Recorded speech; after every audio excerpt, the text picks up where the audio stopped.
여러분 안녕하십니까? NBS 투데이입니다. 올해 정부는 쌀 시장 안정을 위해 총력을 기울이고 있습니다. 2019년부터 연이은 흉년이 지금의 쌀 수급난을 야기했는데요. 올해도 쌀 작황이 부진할 경우 최악의 상황에 직면할 수 있다는 우려가 나오고 있습니다.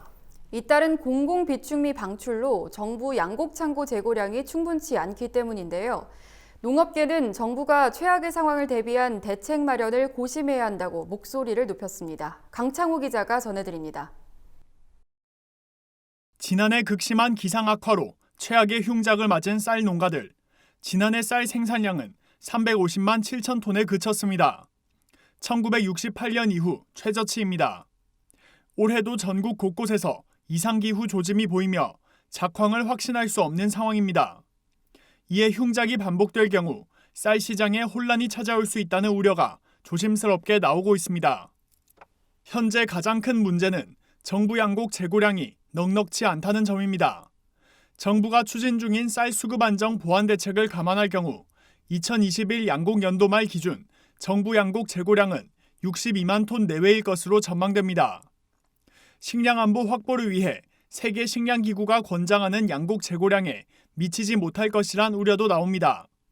세계 식량기구는 국민 소비량의 18% 이상 재고량을 유지할 것을 권장하고 있는데 이 경우 69만 톤 이상이 확보돼야 합니다. 그중 2020년산 재고량은 8만 톤 가량일 것으로 보입니다.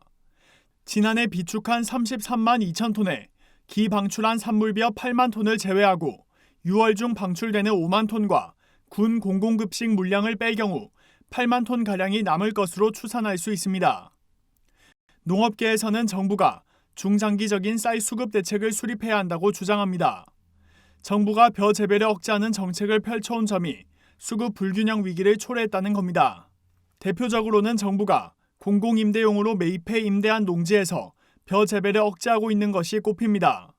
정부는 농지은행 등을 통해 공공임대하는 농지의 경우 논타작물 재배를 의무화하고 있습니다. 이 같은 상황 속에서 2019년, 2020년 영겁 후 흉작이 나타나자 쌀값 안정에 난항을 겪게 됐다는 주장입니다. 정부에서 어떤 대안을 만들 건데 대안을 만든다는 게 밥살농산 수입을 늘리는 방법밖에 없지 않습니까? 그런 상황까지 안 오게끔 저희는 좀 해보자라는 차원에서 전문가들도 2020년산 쌀 재고량에 대한 우려를 드러냈습니다.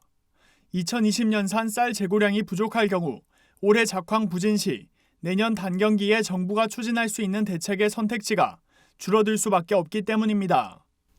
2020년을 가지고 있으면 내년도 봄, 여름에 대응할 수가 있을 거잖아요. 근데 이제 금년 가을에 흉작이 들어서 쌀값이 너무 비싸서 조금밖에 안 샀다. 그런데 내년 봄에 값이 또 계속 올라간다.